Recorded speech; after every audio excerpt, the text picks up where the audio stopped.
everyone, Combo Dude here, and welcome to episode 2 of Combo Reviews. This episode is going to feature the game Magic 2015 Duels of the Planeswalkers, and is the 5th game in the franchise. So this game is basically based on the popular trading card game Magic the Gathering, and it lets you play a digital version with the cards. So let's start with story/quests. Now you might not think that it would have a deep story because it's a card game. And for the earlier versions of Duels of the Planeswalkers, you would be right. But this one actually had a story that I remembered and cared about. So that's definitely a positive point. Without spoiling too much, basically, you're a mage, and there's an evil curse that's befallen a fellow mage that's made him go around the universe killing everything. So your job is to find a way to stop the curse and duel lots of mages and their cards and go over there and do everything to save everyone.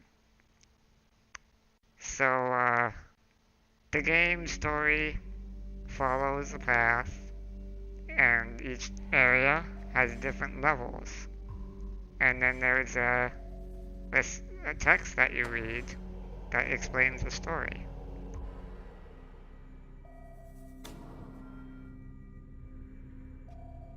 But there's also cutscenes that really enhance the story as well.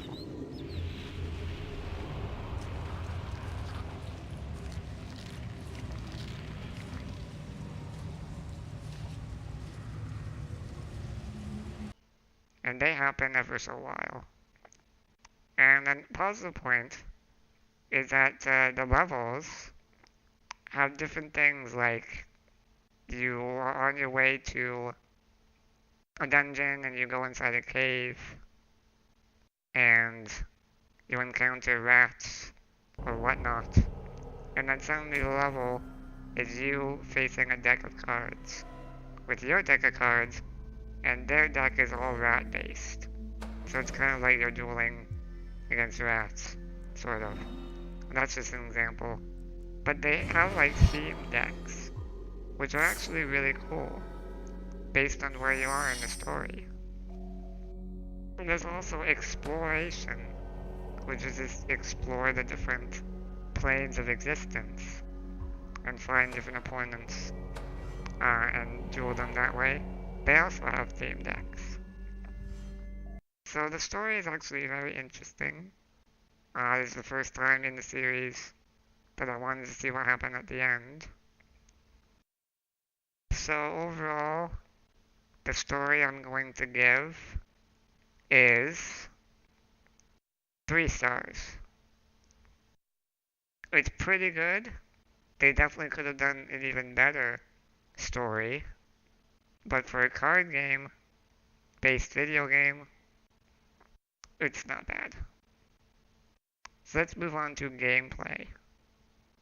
So gameplay, where do I begin with that? So much to talk about.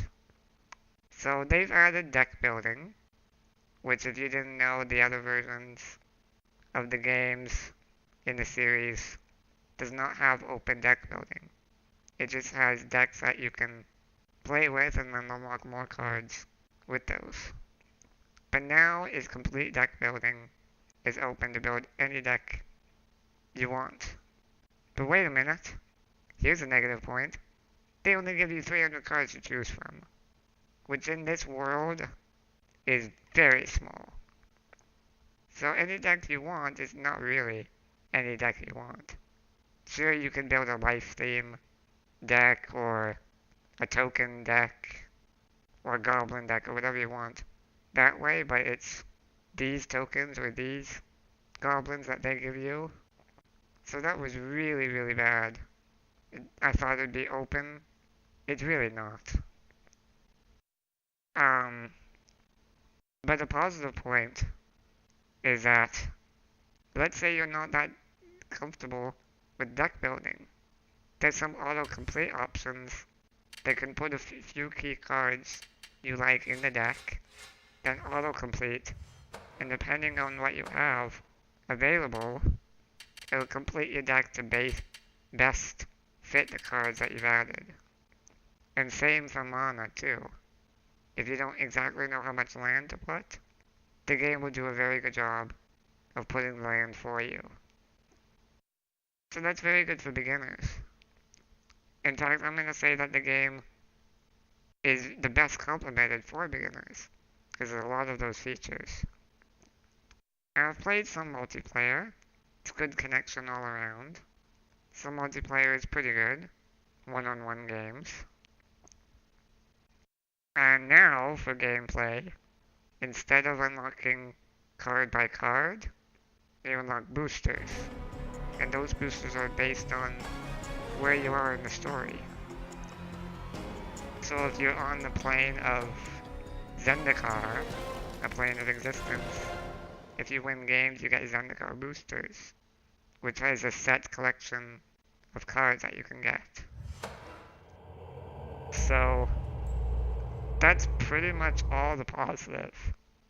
Believe it or not, there's so much negative though. Let's dive into the negative. First thing, the difficulty raises the AI like normal, but now it also adds powerful cards to their deck that you can't get no matter what you do. I feel that's unfair, especially at the beginning of the game. They're really tough with super powerful cards, mythic rares and all kinds. So it puts you at a disadvantage right off the bat. Also, when you begin the whole game, they give you decks to choose from called beginner decks. And they were really, really bad. Some of them can do okay, but I had a hard time beating the beginning opponents. So that's very negative. You don't really know what is the best beginner deck unless you Google it, basically. Also, really, really bad point, negative point. There's no revenge campaign like the earlier versions in the series. So once you beat the campaign, it's done. There's no revenge. There's also no second game mode, like Plane Chase in 2013. So it gets very boring very quickly. Also, you can't win cards in custom mode. So you just have to play the campaign over and over to unlock cards, which isn't that difficult, because you eventually unlock all of them. So, they made the gameplay quite poor in my opinion, compared to the previous versions in the series. So, gameplay is going to be 2.5 stars. That's pretty low. Disappointed. Let's move on to graphics sound design. Now, it's great narration with the cutscenes. There's a really good speaker who does that. They chose that wisely. The Unaki created the Chain Veil, not merely to destroy, but to create destroyers. Of course, most are too weak to survive its curse. And the music is great like usual.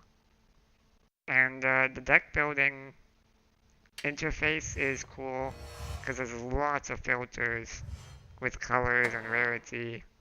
So you can build decks pretty nicely that way, even though it's only 300 cards. Gonna mention that again.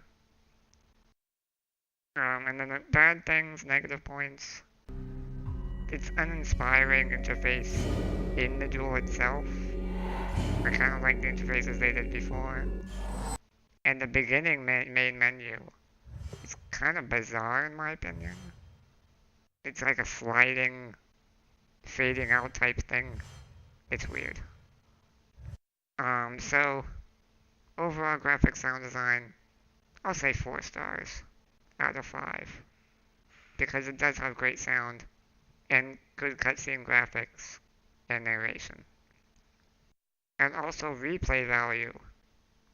That's the next one. So replay value is to replay the game again. So the replay ability is very low because of no revenge, no mode, no more cards after 300. So 2 stars out of 5. I haven't played very much of the game, and I'm already done with it, including the DLC they launched. The DLC is really bad. My recommendation, don't buy it. It adds uninspiring cards that aren't very good. There's maybe 1 or 2 that are cool, but that's really it. So overall, the gaming score is going to be 2.5 stars. It's quite low, I know, but that's how I feel about this Duels of the Planeswalkers. Now let's really quickly jump onto accessibility. The accessibility is quite easy in my opinion to say it is very good because there's lots of key bindings. You can bind any key you want, as far as I am aware. The whole game entirely can be played mouse only, which for disabled gamers, big positive point. And so key bindings plus mouse only plus zooming in cards if you need to see them better. It's very good. So accessibility wise, there's not much else to say. So I'm gonna give it a 5-star rating. I know, right? So the game is not that good in design, but they definitely made it accessible. We'll give them that. So I hope you enjoyed this review. So to summarize, the game score is 2.5 stars, but the accessibility score is 5 stars. What a big difference, eh? Which game would you like me to review next? Metal Gear Rising Revengeance, The Darkness 2, or Papers, Please? Leave your choice in the comments. Thanks. Thanks for watching. Take care, and bye.